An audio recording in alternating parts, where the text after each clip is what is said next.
Every river, Odiaba. Okay, don't know.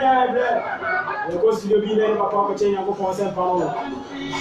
Papa, now I do it about life information center. Right here, radio so. And that's all the good year. No person. You say your phone. Send policy on. Nyanda Roma. Samuel the Casamune audio. Okay, Damas. Yeah, my papa. When they boy me, I'm answer us. You go on pay tiff for before. Mra ebe kunya ko pansem. Mu aduane emu no. Ye mo esum pay. Asafia wo Yankopon twedi ampon. Mo na mi Yankopon ye da wase enanwure susu. Se wo di enwure ache se oma ana mo ntu ne honam pam de yi na achi no. Ye di kan de ewie pay eni Yankopon asem ade kwande benipa. Ama akwanya se onam wakoso de kasa fam premium sa semi bitimi asana o my free bon sam chichirim apai odie fa ho dia ma makra. Ama man transe ni wiase honam ni wiase ne machi ama ekra so anko seyin bra ya bregu ye ja ye ne me na wa ha na enkwagye na so maso na o machi bi aba o je minim se o be kasa fa ni isan se o sisi wasem o fa ne so akasa da wasi wo Yesu Kristo di mo na bebo empire amen ya sema yeti watu di se Onyankopon eto adeboyefo atwe bonsam jemjem Onyankopon eto ne boyefo atwe bonsam jem ejam eti Nyankopon atembu no wabɔ ho kokosan se dipa bia de di ni nkwanwam ana wanya nkwagye ansa no wuo ana wantinye nwie ne nkwagye ho dwuma no Nyankopon so obeto atwe bonsam jemja em sa bonsam jemja Nyankopon abɔ ho kokofri titititititi and obi be kase eja Abraham man kwan na wonsuma Lazarus emre wiase me kanche ni nua no se wo wu na ba bi oda no da bonsam jemjem na wo dere no itini pansakra e masada obi a wo bi edini mfiri asamando ma wu a no na akwatimu sa sikeni no a wansakra na do da bonsam jemjem na otiem ono na kanche Abraham se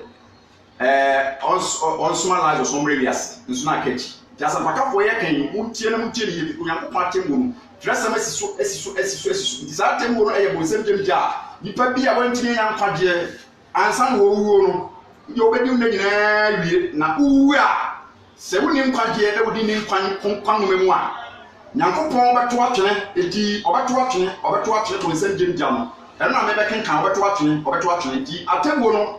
eye kokobo mo bia Nyankopon ko nipa bia kokko se satra atemwo ewo ho Bible kan Hebrews 9:27 said that all many pass obewu preko enu achi atemwo beba eti waka atemwo ho asam ko to fo mo ekoso yenu tredu chichimu a yenum wo se etwase na ko pie Kristo atemwo adwanani eti Bible ka atemwo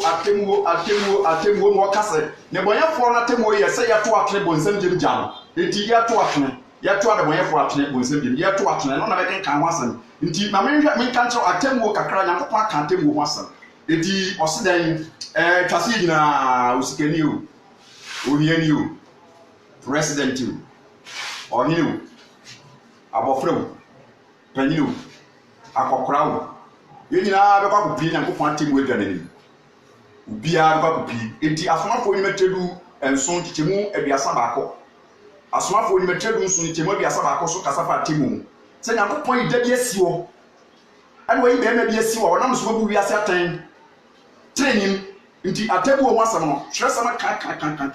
na sa atemwo no kasa ade boyefo obato atwene bonsam jemjem eti nya agudie se obato atwene David so ka chike de ba Solomon se opu nyame obato atwene nti sade ma epra na bola na omko tugudu sa na de boye ni yebeto atwene bonsam jemja enya gudi nti da kaka bensa nyina be kasa asisu ahantan ahomaso je be kasa asisu wu a be bobbo se uni Kristo na wu di a ene ye tresa na kanti atemwo no eye kokobo sa Job so ka atemwo wasam Job 14 chapter 14 verse 3 Osi Yesu wo bue wani wode wo kwa atemu Job 14:3 Yesu wo bue wani atemu no a eba no aso twea eba ne boyefo kras no bonsam dem jama nyame beto de boyefo atwene na ne bekenkan obeto atwene oto no twene obeto atwene odi boyi beto na twene bonsam de bekenkan obeto atwene oto di boyi ne twene bonsam dem jama nti ye beto atwene David Christ ye beto so nyame obeto atwene eye bonsam dem jama wo kan wasem edi Job 14:3 Yesu ene wo bue wani wode wo kwa atemu no aye kan wasem na bonsam dem eja atemu Hebrews 10:27 also o say the akane atemu apanwe Hebrews 10:20 the akane atemu apanwe eja ebe shi atanko from eja ebe shi atanko from na kotom be forever and ever ubedem acherose besi acherose ahantan ni ahomaso ni sika ni ejapade ka ahimie any president die ka MPDA any kokofo kese ayaye ni na eye badebe ka na wa uni Kristo aye to atrebo to se dia aka no uwie nkwa na bie unya osike nyina na wa mfa Kristo o transe bo bia nyina wa mfa Kristo a o se dia aka ne atebuo akanhwe ani gya ya be hia atako fram ya rutumu a no anu dem for eternity ubedem atwerose eti sa obonsam jemja no nyankopon beto adeboyefo atwene sa obonsam jemja no enye egya nyame di ne boyefo bedi agro eti dwane firi dwamamum dwane firi sanu dwane firi boni mu dwane firi atrobo de fedi agro dakope ebe kama to fom se ne me yo betwa to fom emo ta 4:12 se ne me dakope obe da won sori dakope betu kwa ma dakope obe kofu ma ba kofu mu ama bi akoteten de aduro bu nsu ama na no mawu oso a nema ebe kwa mu na otwa hweye na no otwa huro ekwa niema ni guo ono so da ho na no twa huro adintra fi se ewie na tom kwan so ewie no na to fu kwan so ebe tnya to bra wo kofi ebe tnya to bra wo te alupi ewie no tnya to bra te private car obi te private car de ne se busu bi trebus abu si am so okọ ndino se okọ na ka atemuru it is a uni ni nkwan mo bi a ene ye krabo sabo nsam je bia be toatu nti ngase mate ye kokoko kos nyam kopon se kokoko yen kasa nchewo yen ka tonfo da de oboso pan di koda ko de da ko pe bibia be be ye amoni su tetu abusuafo ni su tebetu wa bra bo mo ni su tebetu na pe uko ye do ko yidi o kra ya twini yidi na ye do ko to bo nsam je bia David Psalm 9:17 was say abonifo be kwa asamando amama ya wura fi nyankopon nyina be kwa asamando it is asamando ya na sikani tineni ensio bi potini satan kan su be kama no enya gudie eye enkomche ya asama e be ri eti owuo be prepare wo do akọ hia atemu ya ye bon samjem ja atemu Revelation chapter 20:15 osina obi a wo hu ni bi won kwan mu no oto no twene ojatabiem oto no twene ndi mekenka oto no twene ojatabiem nyankopon abofo beto atwene nyankopon ma kwan mi ato atwene David ka tire de ba Solomon se wo pu nyame obeto atwene na to oto atwene no oto atwene kura de ato atwene bonsam di ohu hia oto ohu hia di boy ni a wo so ohu hia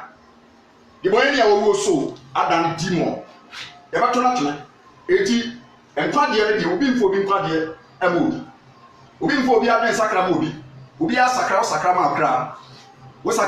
sakra ma body no tie be ko no tiem ntia adwen sakra ewie ne body ne be nya so mfaso okra no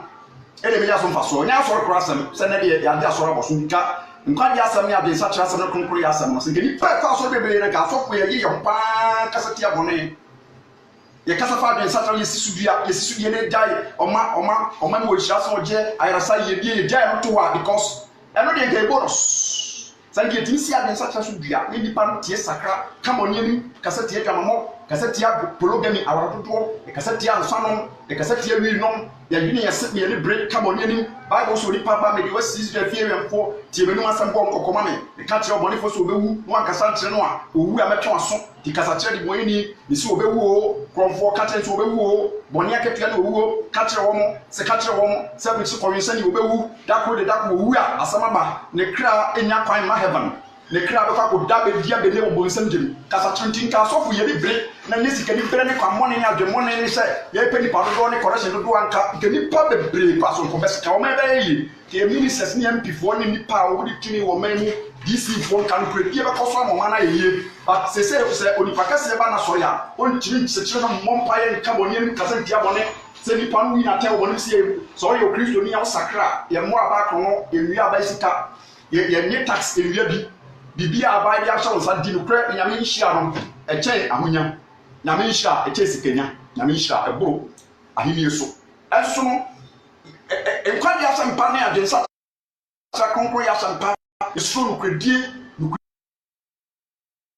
ya bebu ehwo akonta wo nyankopon ne bebu akonta ewo nja chenchirima no kredie ke kenwo asem na nke etimi sichira nka nipa ekwa asoro bebebe kosi adai ka o man gbadio nke ntisi obi kura ye nto sam obi akowia kian ntisi obi kura akọ wi obi dai ade ntre because wo msa akọ ne for wo man muri e ba nipa do na akọte ne abrabo a enya nsusu so onipa so te asinti bone no ya de nyankopon se yen kasantia ye mo ho nkokọ eti no se obi a wa hu ne di wo nkwan mu no obato na tene ojatade eti nkwan ma na nyame na betwe oti osofo ne waso na ya twe oni atu no enkolefa wo man kwa heaven ya twe oni atu waso no mem enkolefa wo man kwa heaven para ben satra no ye obekorefa wo ne nyankopon a o twe odi ato ne nkwan mu apart from that saa no ma ne kuta nyankopon o record no o twetwe di no abofra ko ko school kra na mo from ko school no SHS for ne DHS for ne primary school for nyina no teacher ni wuntimi nkan kyerɛ sɛ ma school ti mark me present ma school na watch mark me present teacher no anya sa o ma bra bra na adwuma enti bi da so obi akoma teacher bra say o mark the present school na do a de school nyina o mark the present no ma disika enti bi da e bi so si da eti sa wonkwa de NCP wa de nsakra NCP okonko ye NCP a wudi nkonkwan mem because kratan krenyankopon I was say montre mi jaa montre abofo ne kyerɛkyerɛ wona wudi won kakri pakakra bi na wudi won wiase na di no a di pe wo no ye de ma onipa da sani wa so nya kai sese ye generation ye dispensation nipa wo wudi won kwan mem sese no se ye pro bi so be kai we nya kai wo bi na katotas no but wo mo ko bo sentem bi buburu ya kwanta da so feda e de kwanta da so feda e dwa mo fo o so wetimi abo dwa man afa so wetimi anom san afa so wetimi abokoro no afa so wetimi aware ni no afa so polygamy wetimi adesaka wa afa so yuka wa adesaka wa so no we dai o kwasore enso so on sakra na dwen o hene okobo so so akodi aduro di hene enso so kwasore enti sa for kwanta da wa afa so but heaven pack pa de eware be ka se firibi so enti yanko se ye beto ato na ntade yanko so Matthew 13 ya ose wo beto ne boyefo ya de sua na point na no wose onyankopon beto ne boyefo ato ne bonsam gem enti se wan sakra wo de opa bobra because nyankopon di kai ama onya na ntie mo aboabo aho akosu egem forever and ever nobody asem so no ti mu pia bo sampa mi so wa tanka ono na control inner mind no anas ono ni inner mind no Matthew 13:41 Matthew chapter 13 verse 49 no o se na sare be ye wiase ye no abofo no be ba be pani pa bone fo no efi atene fo mo ato ma bu oja fo no wato be bia me pani wato wo ma bu oja fo no eno ni asem no nyakopon e ma kwan ya to ana nyakopon to ni ato wo ma bu oja fo no ya to ma bu oja fo no eti se ya to ato gem no twen ne boyefo sanse wunya ne krado wunya ahowa so be sakra na wunim da so obewu because owo re ba pretope mpofiri mu eti yankin ka Solomon de so ansa ne ato aso brensam ma edikate do nuoche brensam ma edikan etire do nuoche nchichemu a eyenkron se wose nyankopon ebeto watene obeto watene eti Solomon David so kan bi kire ne ba Solomon se Solomon nka se me ba be jan hini enti no anu da bi nyankopon wo di agbo obeto watene eti brensam ma edikate do nuoche nchichemu a eyenkron na wo me ba Solomon hunu waje nyankopon no kuno fa wakoma nyina ne okra nyina ni soso no emfa nyame ni agro because we date many pa ahenie ahensie asetra edidie onom oguo wo twa bread ma bread sitini edimisa edi fa wakoma nyina Solomon YouTube me ko memreso tibi kasa tro fa wakoma nyina ene okra nyina esono na awurade pepe akoma nyina mu otewa no ohwe onu uno mpenu ntimi na me wurawura se ye no kra wo ye no pafo uno mpe ye no kra uno mpe di no kra uchi di no kra wo sawa di no kra na me nu ti se de friends say agogo me enu toilet ti se de preko nu bola so na me nu odipa bia wo nu ahwe wadin wo kwa so zo nu ye so so nu ahwe sa de pa o tri mu a eti Solomon Yankopon wo ye dai wo hwe akoma nyina mu ohun adwini nyina mu o hwehwe wadin no na se wo hwehwe no a wo bɛmo oku no sa wo hwehwe no a wo bɛmo oku no na se wo gya no a ɔbɛto atene kra wo de ɔde kra hwe so eti ɔbɛto atene no ɛna ne kɔfae na ɔbɔ no kɔkɔ sɛ mfa Yankopɔn ndi agro na wɔso na fi wakoma so no ɔbɛso na fi ukram so no ɔbɛso na so na ni so ani so ɔsɛ mfa mo nipadua nsi o Roman chapter 12 verse 1 to 2 no mfa mo nipadua nsi o sa afɔde ɛte ase yɛ kronkron yɛ de mo nyam so mpa bi wɔ mu so that the son wɔ ani so bɔ bra kronkron na nso nyame ani na wɔnyi nsuo enso mu nti ɔse sɛ wogya no a wogya nyame akyi bi a wopɔ nkwade a wogya Kristo a wogya Yankopɔn pɛto wɔ ɛyɛ de ɔpa ɔbɛto atwene koraa Revelation 20:10 ɔbɛto atwene eti adebɔyɛfoɔ deɛ wɔn mu wu a wɔn kra adane bɔɔla wɔn kra adane adehu nyame bɛto wɔn atwene eti bra nipa te asase twɛsɛm no bɔyɛ kɔkɔ kasa kyerɛ atemuo amanehu atemuo sɛ Revelation chapter 20 eti saa obeto ato no ɛde nipa nko a ɔbonsam so bi eti bi ɛsɛ ɛfɛ no bonsam nipa na wɔne ade ɛnya nsɔre bonsam ne ma ne kɔyɛ ɛnya bonsam so wɔne pɛ na so wɔ pɛ eti so ɔso bedi n'akyi na na twa ate de bɔne ɔyɛ na so den no so yɛ bidi a ɔno yɛ to na to nti so yɛ bɛto ato nti ne kan di ka kyerɛ fa nyame so ɔbɛto nipa o man sakra to nti ehwe bonsam de Revelation 20:10 wose na bonsam odada wo no o ma bonsam dada wo e ma wo di wiase akyi o ma bonsam dada wo e di honam akɔnɔ akyi o ma bonsam dada wo e di atro akyi eti wo so bonsam odada wo no ɔto no tire ogya ne sofitade ɔto no tire nti ɔto no tire no ɛno na ne de yɛ adwuma ɔto no tire no edi me kenkan mo so to no twen na ma kenkan di pa so da me to no twen ye asase so to no twen ensuo na nkopɔ to no twen na Moses die ne ma me e de to kentem ko ja bi si ensuo ano ɛne na ade ne nsɛm esa sa na ho nyanti na nkopɔ ma ɔhene ne baba akɔkɔ fa no so na Moses e di pa ɔbɛya de pa be na me wasase so ti mo frase na me to no twen nsuo wana na to kentem ne ko si nsuo nyame na ekɔ fa no nti sɛ wodi nyame nante a enipa to twen ba be fa wo but sɛ woni nyame anante nyame ba me ato atwen ɔbɛma nipa ato atwen ɔbɛma bonsam ato atwen ɔbɛma asrabofo ato atwen eti ɔbonsam wɔdada wo no bible sɛ yɛbɛto na twen Matthew 3:10 ɔse dua bi aso bapa na yɛbɛtwa to gem eti ɛtotwe na dia nipa dua bi a wanso bapa na wode ɔbɔ bra bɔne no yɛbɛto na twen yɛbɛtwa na to gem Matthew 25:41 said that mufiri misumpo da oja wasisi amobo nsam na bofo mufiri misumpo da oja wasisi amobo nsam na bofo Mark 9:43 so said that na wode won da beka kotu oja enuda o ma bo abuda oja enuda o ma bo abuda Revelation 20:15 was akraman was na kuro da chi na akraman nti ademoyefo ya o mo ntini asakra gbowo no Yankopɔn classify wɔn sɛ wɔn yɛ obusu ba ye kraman abodam yɛde ne ntena fie enti heaven aye ye fie ya ekre ko tena ko dide it was akra kronati Revelation 22:50 kronati na kraman omo ti nyame asem so omo ye omo fi ti nyame asem so wa amfa nyame asem anware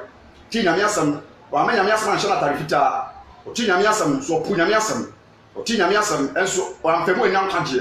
o ti nyame asem nso wantimi amfa mu ni nyame anante enti wo se kronati bonsam gemu no kronati na dudufo nyamamfo awudifo abosonsonfo ani wona opa atro no odie nyina ewo kronati nti en totu na bia eti ntotu ne Nyankopon se onyaye Jonah chapter 1 verse 12 verse 15 eti Nyankopon Jonah ema ne ho kan se me monto mentene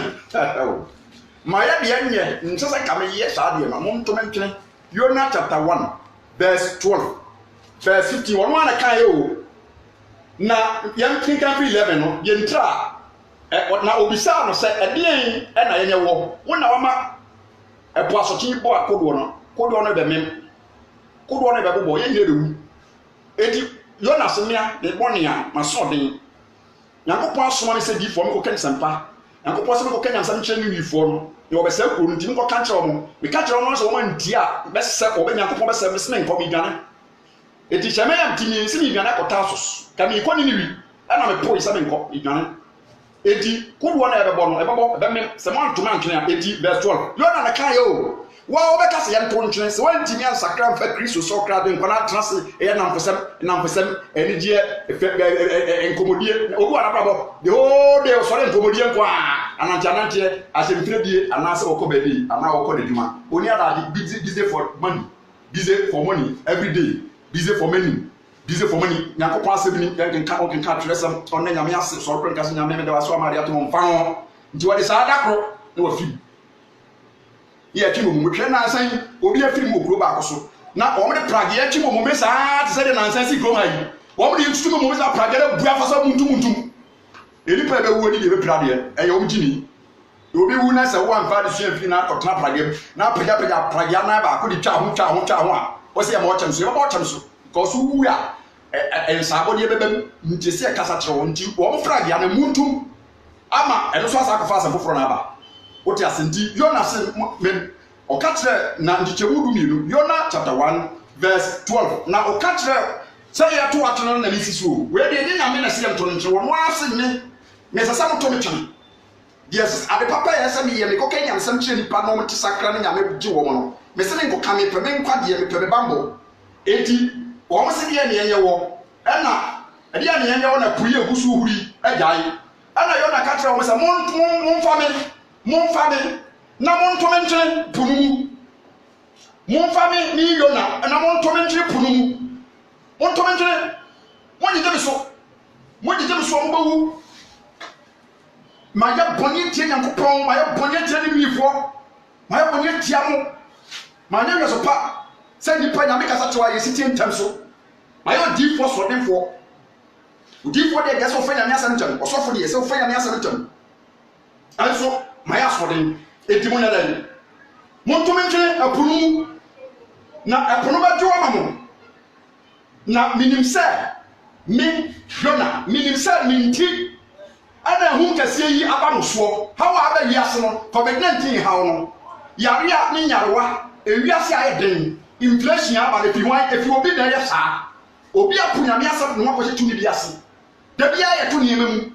inflation untim ntwade niema boy tenten e won se wiase de ba wo se nwe bu ye de beba de na so se wiase no e bi pani de bobo wo je sika na chese sika no kura wo na hye da e ti ba punya me asem e pe kwan bi su wo hye tuni bi ase e ti go na se me de me ma je mfom to atum ba wo so de okata na to so nya prompo nipa be wona mani ansa de ye bu asase so e bu fe asase so nipa transfer so ba me nipa mo tere ba ya de bi atia wo nya mo nya mo tere no wo fa kwan bi so e di dream ana fa kwan bi so si wo nya we fa kwami so e de timoden aye se am nipa ho ache wo mo a wo so ho mache wo de obegu no betwa wo ma betwa boni biiri wa we na ta so a ye tia ka wo nti nya ho akatua asase so asan go Jonah aso de nya so akatua to asem ntomentene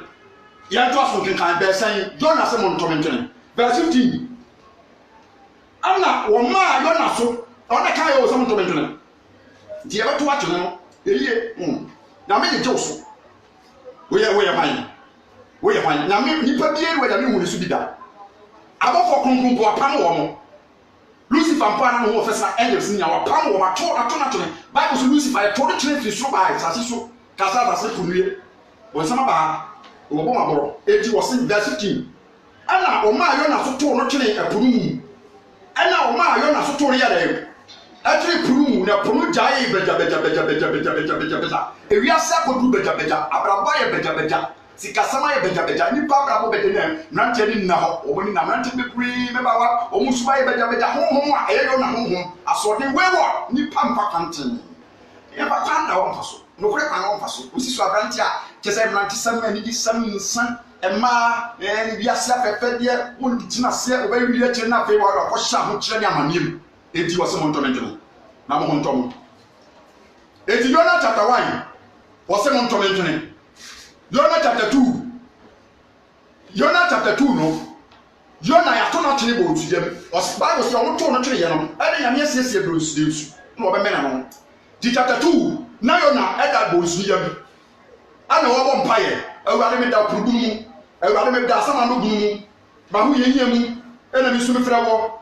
me da patayam awurade watuma twene gumu verse 3 no John chapter 2 verse 3 was by that watuma twene gumu enya nsuo mu se nsuo mu kura da sa ko ba no nsuo bi na fura ya kapu na nka owu kama owu yi owu ya ba fura ya kakaka na nka yi no asotuna tona beto anua so na nka ni fumura ya kakaka na nka akofa pa da kakaka na tu ba wodi abo no amena no ntinka abo no ba wi no amana pro ye ntinka nya ni ye ne funu yasie anso wokwa apatade ye wo hu nyansa afo tuen zakre ni pa nsa ya kan yo wo nu se dia bro ni yedi tam no ko asembesi afi we ye asembesi afi December asembesi next year ansa ye to aba no asembesi after 3 years dem so aba we 2 years asembesi nipa be wu twatwa so cause bone no asha konfo nipa be bri bone asha wa konfo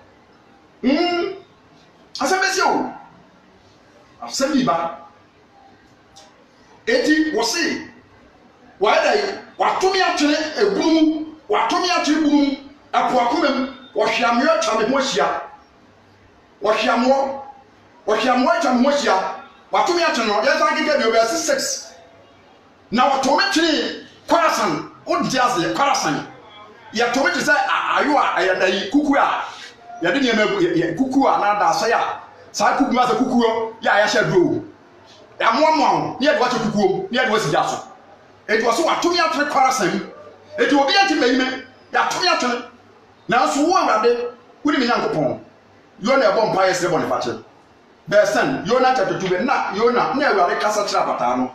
asase ya wona so nyame kasa tire no de wanyewo o ka wutim nyame kasa tire de ka de nyewo moto a wote so nyame kasa tire de moto de nyewo asase ya wudi aso no baye se ka ekura wo nyame kasa asa tade na hya wo nyame kasa tire tade de nyewo eti oda atade be cho so wo mene wani ha nso na odu hu ne ye wo na tade na ka cho se ye to atwe me bo anya to atwe wo twa afọ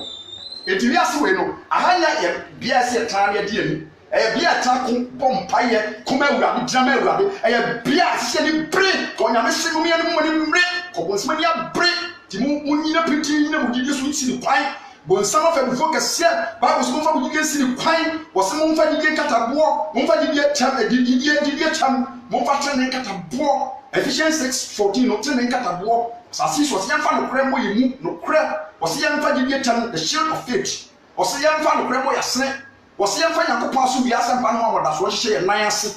wo se yamfa nkwage that the helmet of salvation nkwage that ye chebe protect uti owu kwage no so we tire wo nya 20 bi bia je uti so eti uti mete se wa mfa nkwage that ye cha nche uti a setan wo nya wa obepie uti se gawu so just yamfa pai body enya go de ba to we tire na ba ka fi mo pai ma ko kan tire so fo mo pai ma eti ana urade eka Jona onyankopon hu no mabo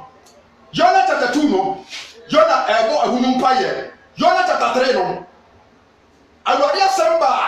Jona nchen ni mpremu for the first time mo anya me asamba nchen go dwane Jonah chapter 1 o dane akotasos ana the one minute kotas won tian kwa o se mo ntomen chapter 2 wo mo to ne train chapter 3 ana urade sa ba ne ntia nti urade sa ba won tan bio ene aba no ebe sa ba bio ye go kokko ebe sa ba bio kokko no sakra bra urade tan di yesu di ye nkwa de mo dima ebe sa ba afa be do tan dia ebe bio ye close chapter na ye do be kwasiye o twa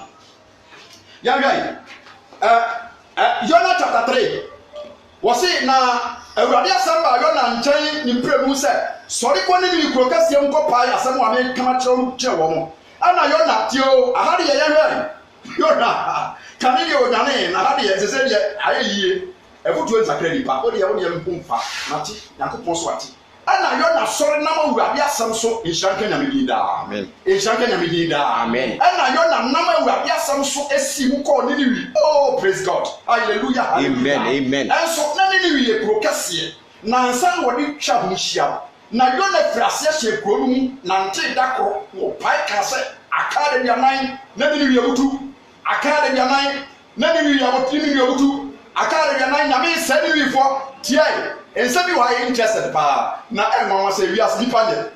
verse 5 ana ninu ifo di Nyankopon asem di ye hallelujah hallelujah amen ana ninu ifo ye da yi edi Nyankopon asem ye da yi edi ye ana on pa ye weredie o frefra ituma na say wo kwa ye o na say obi awu bebu ni we ehuna ma dio ye twa ituma da bi nkwa de ye ituma adensa kra ituma mo de ye nkwa de ye di agro nkwa de hu nya say ye kro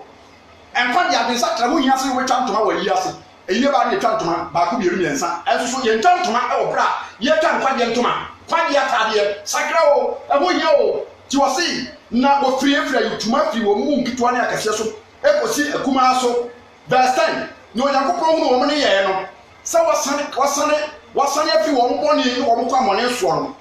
wo sesa wo madene no na waka wo mboni wasa wo madene no verse 10 me says so Yakobon hu wo ne ye sa wasane afi wo kwa mone so na osisa wo madene e wo mboni a wo kan ye sa wo de wo mbe hu be ebe me Yakobon no di fo asakra wo mti nyame asem no wo ma pa ya konche asakra ye hwe Jonah ko kanya msama mani ni fo asakra no Jonah bo fu verse chapter 4 verse 1 asabi Jonah chapter 4 verse 1 Jonah bo fu Yakobon Jonah bo fu ni ni fo sa wo masakra madene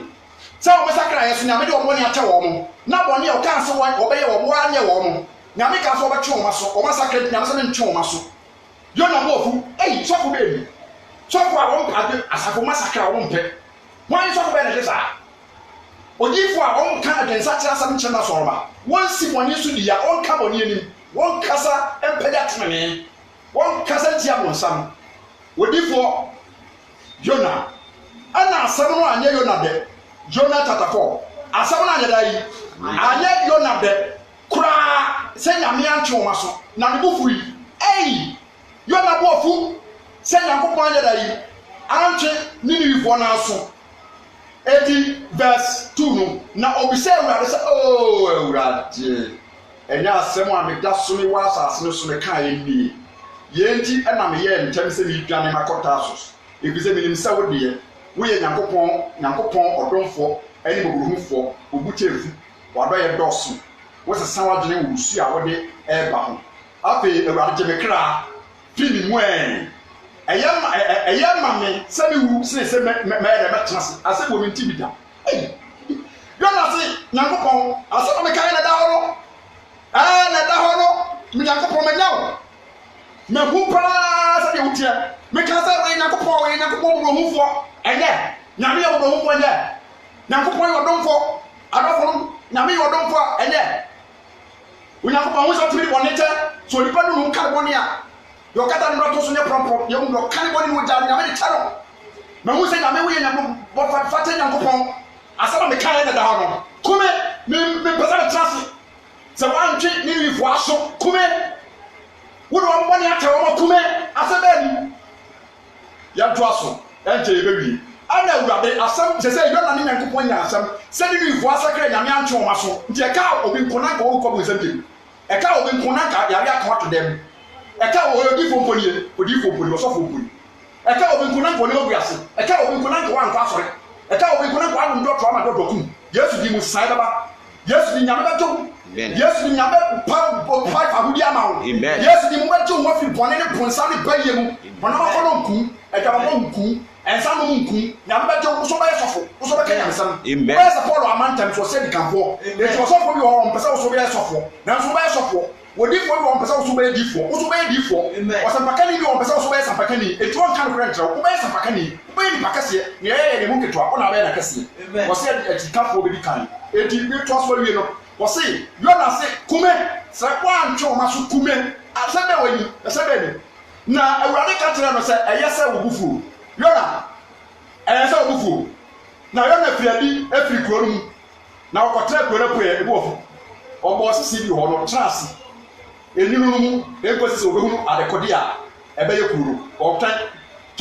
de nyambe yo omo nyambe twe ma so obi obo te obo na be se kuro mu otan sabone beto omo boni bi anto wate nyame asema wa fanti boni bi anto nyame asema wuchenti boni bi anto